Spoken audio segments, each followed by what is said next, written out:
Un saludo, estimado docente. En este espacio vamos a compartir un tema que son los tipos de constitución, constitución rígida y constitución flexible.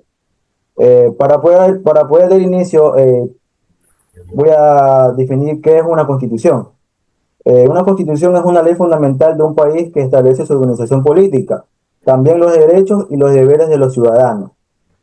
¿Qué es una constitución rígida? Una constitución rígida es aquella que solo puede modificarse mediante un proceso especial y un poco difícil de una ley común, lo que garantiza mayor estabilidad jurídica.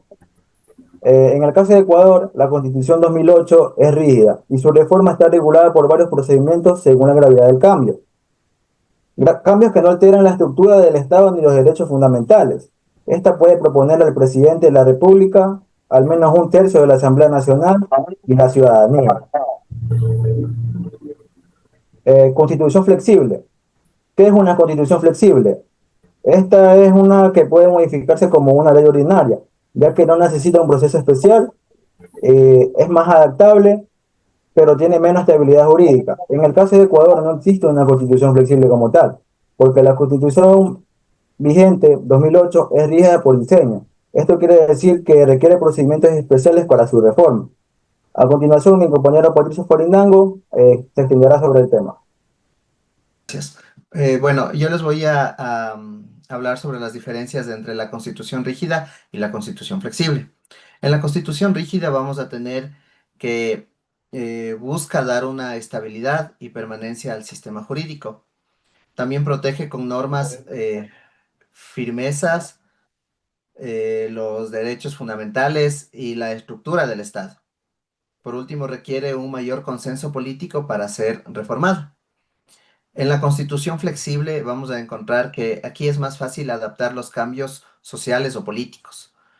También puede ser menos estable, ya que permite reformas frecuentes. Y por último, tenemos que no existe un proceso complejo ni una mayoría de votos para ser calificada. Muchas gracias. A continuación vamos a hablar de la historia constitucional del Ecuador. Ecuador ha pasado por diferentes procesos de reforma y creación de nuevas constituciones. Ha tenido 20 constituciones, como podemos observar en la siguiente presentación.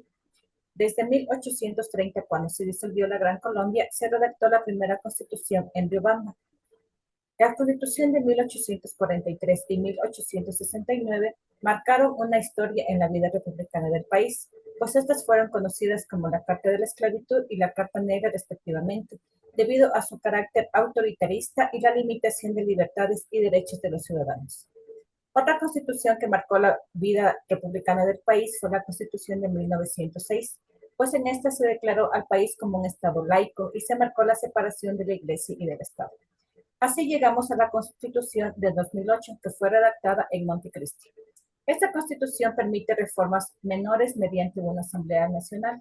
Sin embargo, cuando se requieren reformas parciales importantes o cambios total, se requiere de una consulta popular y de una Asamblea Constituyente. Cabe indicar que la evidencia de la existencia de numerosas constituciones muestra los niveles de conflictos económicos, políticos y sociales que ha sufrido el país, pues muchas de estas fueron escritas a conveniencia de los gobiernos de turno. Constitución rígida o flexible. Bueno, en mi caso podría decir que es una constitución rígida.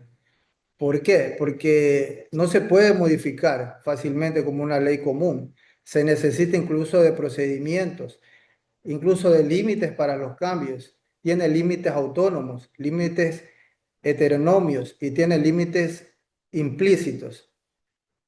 ¿Cuál es la condición de esta constitución rígida? Que su objetivo principal es proteger los derechos y estabilidad institucional, de la institucionalidad. Eh, las características principales. Tiene un estado de constitución y derecho. Tiene un amplio catálogo de derechos. Tiene una plurinacionalidad e interculturalidad. Tiene una soberanía alimentaria. Tiene una democracia participativa. Tiene una supremacía constitucional. Las restricciones. Existen varias restricciones. Entre ellas están las enmiendas. lo dice el artículo 441, las reformas parciales que lo detalla el artículo 442. Lo dice la Asamblea Constituyente, que lo dice el artículo 443. Y por último, la consulta popular, que es obligatoria, que lo dice el artículo 444. Ejemplos de enmiendas. Ya hubo en el 2015 un ejemplo de enmienda que fue en el periodo de Rafael Correa, donde él propuso que la reelección sea indefinida. Otro ejemplo de enmienda fue en el 2018, en el gobierno de Lenín Moreno. Él, en cambio, hizo la reversión de la reelección indefinida. Eso es todo, compañeros, de mi parte, ¿no? Gracias.